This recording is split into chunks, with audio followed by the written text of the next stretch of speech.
Hey everybody, Casey Johnston here, and welcome back to Not My Booth once again. For I guess day 2, vlog 2, what have you.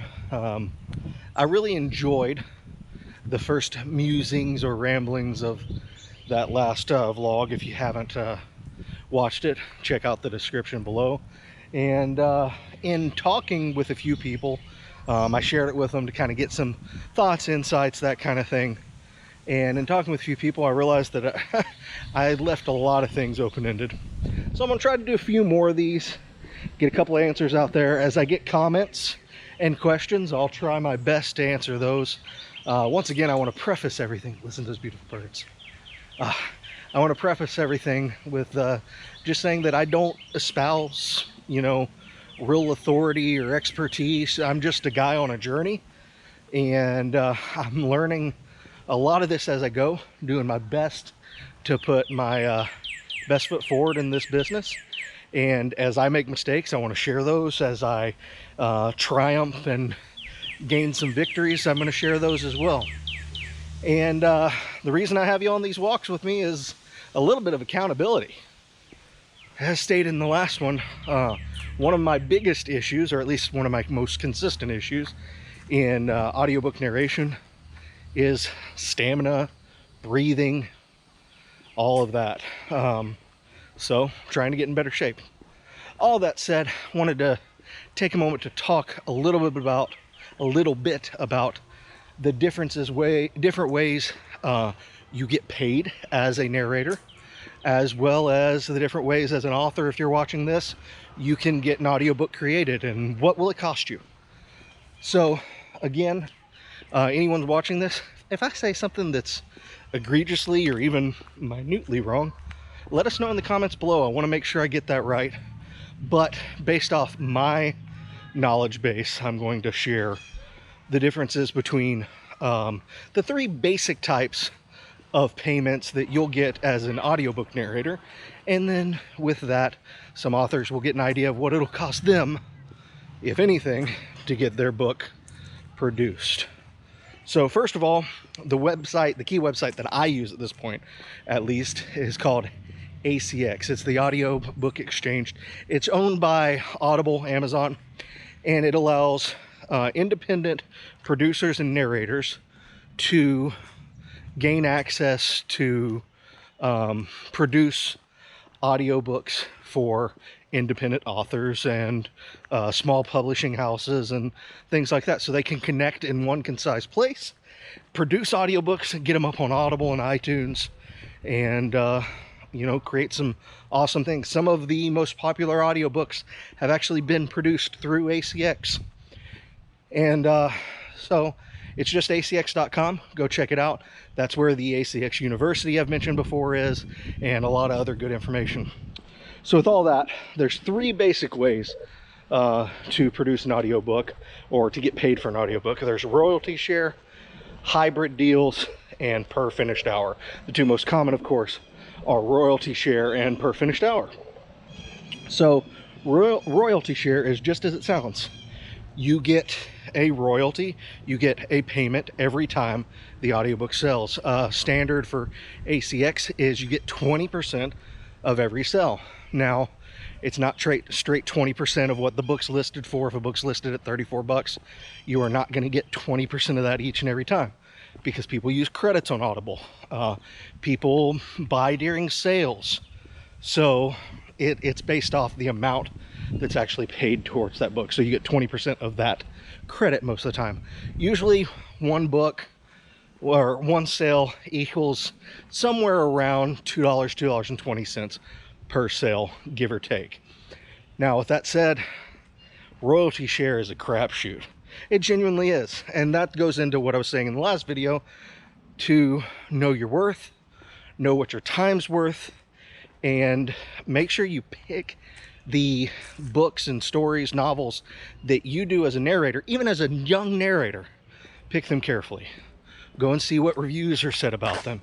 Go and see if that author is actually active on social media, because most of the time you're going to be working with independent authors. Make sure they're going to be pushing that book more than you are, as much as you are at least, but more than you are. because it has to do well for you to do well. So by and large, from what I've been told, I only have 4 books out to this point on Audible. I have another 2 coming very shortly, and then several under contract.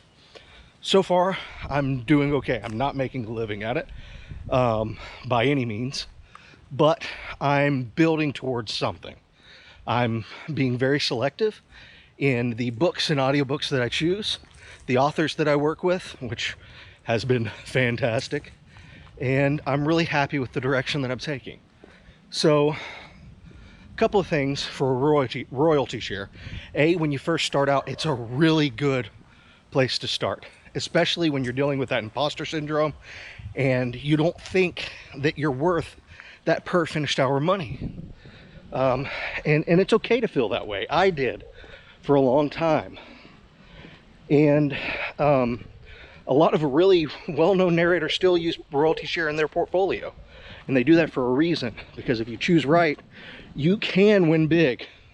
Most of the time, you're not going to, though. So, just something to think about. How are y'all doing? Hi, good, how are you? So, something to think about. So, that said, that's the basics of royalty share. It's a share of the royalties. We'll get to hybrid in a minute, but per finished hour is just what it sounds like. A PFH, or per finished hour, is the cost that crossing the road again, the cost that a author or an independent publisher, whomever puts it out there, the rights holder, will pay to produce the audiobook, and they're paying the producer or the narrator in this case. So let's talk in easy numbers, because I don't math. If it's a 10-hour audiobook, that's roughly 93,000 words, give or take. There's usually about 9,300 words per finished hour of audio, again, give or take. So what does that mean? Well, the industry standard for narrators starting out is $250 per finished hour. Now, those are SAG union-based rates that have been negotiated, and even though I'm not a part of SAG, that is my minimum. That should be your minimum if you're getting started. And you'll find on ACX and some of these other places, you can accept titles that are $50 per finished hour. But why would you do that? It doesn't help the overall community, and I get this is a solo game, all that, but it doesn't help the overall community, and ultimately, it doesn't help you either. So, kind of go into this a little bit, and this is going to get me in trouble with a lot of people when they see this. But it's industry standard to charge that $250 per finished hour. And let's go into what that involves. A 10-hour book, $250 per finished hour, that's $2,500. Whoa, that's not that bad. And it's really not. But it's also not really a living when you're starting out. Think about that. That's $250 per finished hour at a time when you are not as consistent as you could be. You're not as good as you could be. And it's going to take you longer. So on average, a industry professional, someone with experience and expertise, is going to take around 6 hours to do one finished hour of audio.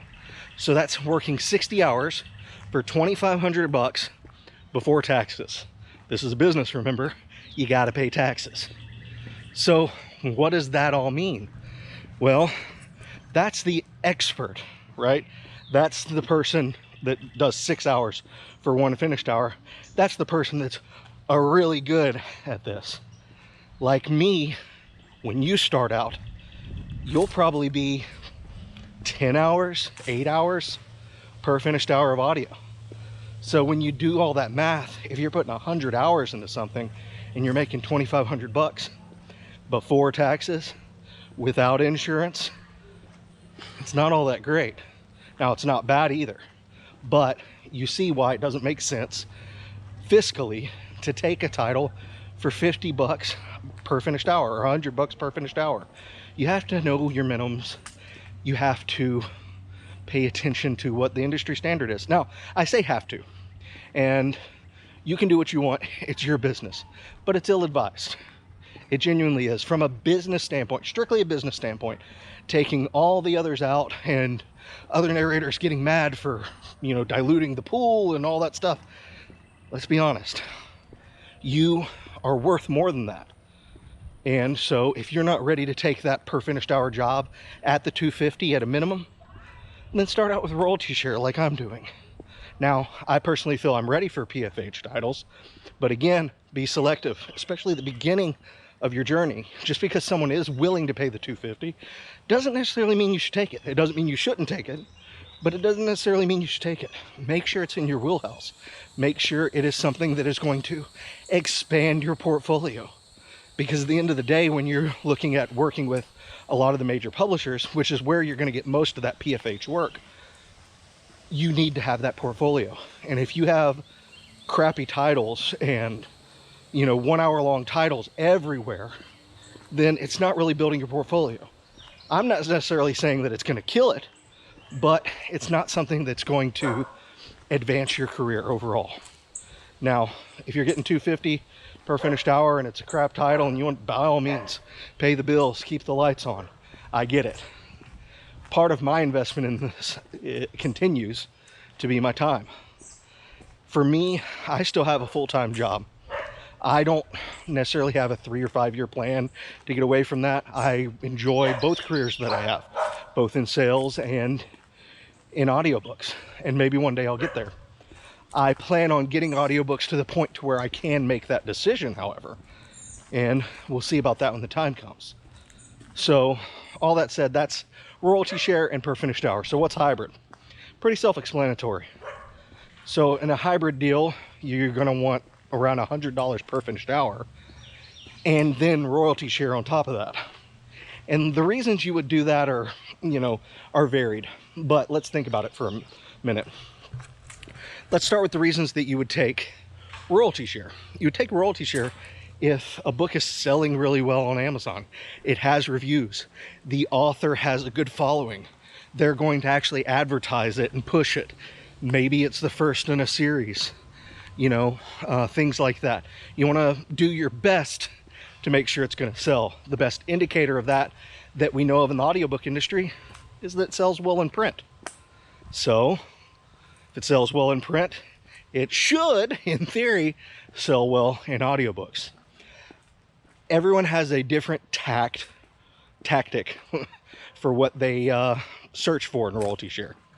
You want to take whatever your per finished hour is and figure out how many sales it would take for you to break even, because ultimately you'd like to go above that. If you can have your royalty share titles outselling what your PFH titles are, then you're doing good.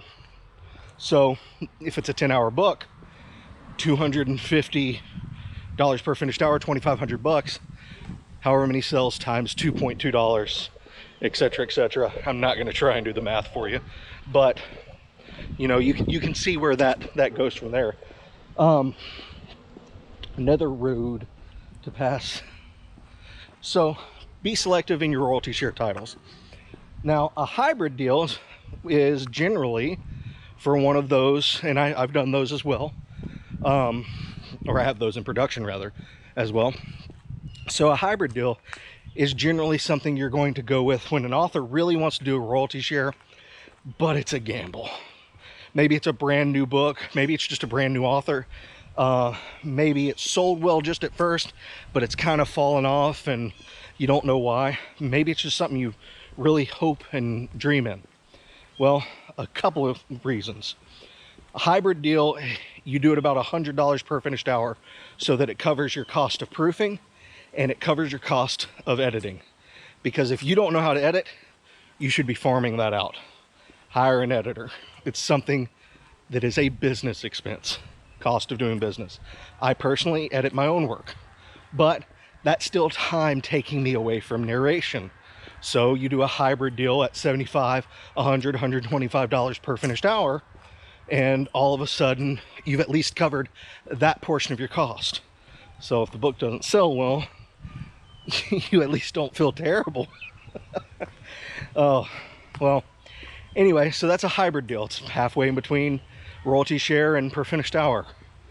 So that kind of gets you to the point of, or gives you the basic points of how we get paid in this. Now, as far as the podcast goes, I'm still working on figuring out how to get paid for that. It's a labor of love. It's something I'm trying to monetize through Patreon and support and everything else, because ultimately I'd like to pay those authors. And you ask why why won't they pay you? Well, it's not going to Audible. It's not something that's going to be income generating for them necessarily, not right off at least. So why would they pay me to be on my podcast? I'm the publisher in that case. It's my publication. So I want to build that towards monetization, and I'm working on it. And through y'all's support and you know, I don't know how many people on YouTube that are watching this follow my podcast, but check out Storytale Podcast. Go buy the works of the authors that I'm working with. Support them at least. So, whew, I'm starting to huff. You can see why I need that breathing to get better. But all that being said, I appreciate everyone. I appreciate you watching this video, listening once again to my ramblings. And I'm Casey Johnston. Thanks so much for lending me your ears and the eyeballs.